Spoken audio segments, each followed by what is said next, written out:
నమస్తే, welcome to RP7 TV news.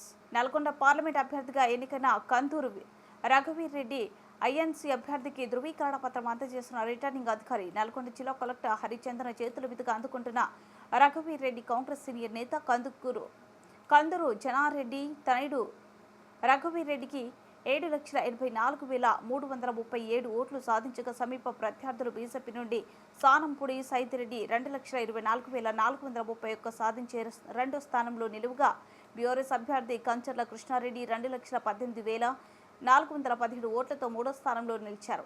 తనను అత్యధిక మెజార్టీతో గెలిపించి విజయానికి సహకరించిన కాంగ్రెస్ కార్యకర్తలకు మరియు ఉభయ కమ్యూనిస్టులకు ప్రత్యేక ధన్యవాదాలు తెలియజేశారు.